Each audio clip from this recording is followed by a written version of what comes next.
Boom. 1, 2, 3, 4, 5, 6, 7, and 8. There. So everything is going with my body.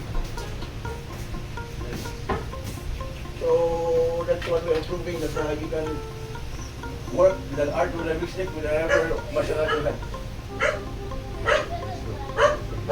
So that's why my student, I said, study different styles, but look, humor a little, but understand what's useful and what's not.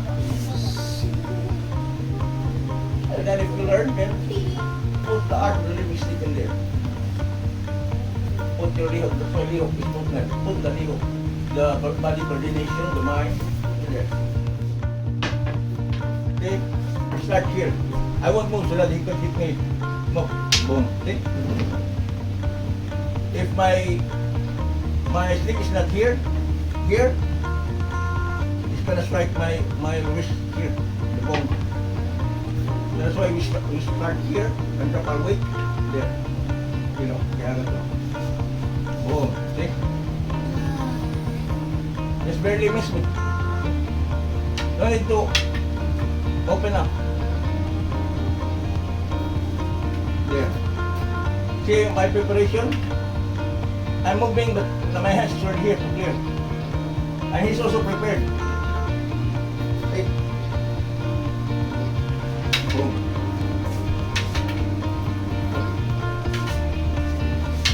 See the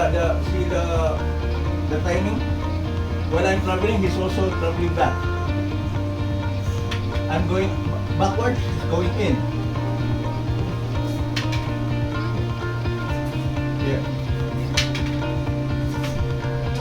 See? Now he missed the timing. That's why he's here. He'll just catch it. So he's still safe.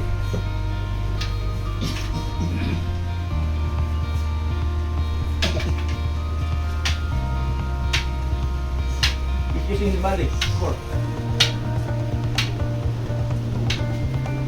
If I won't have the timing, when he's surfing the stick there, it's gonna hit my eyes. See, when he's trying to strike me here, I just go with the flow. No need to be touched.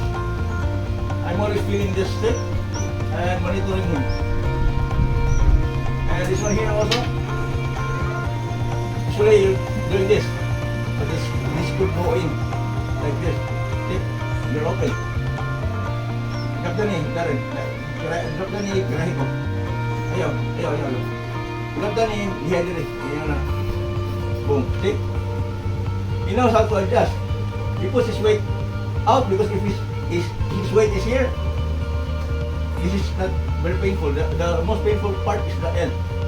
See? He adjusts. There.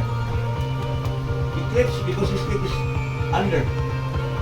So I'll just bring the stick up. Boom. See? His hands is also quick. He's monitoring. There. See? See the slight movement? There. So this is the purpose. There. Boom. No more.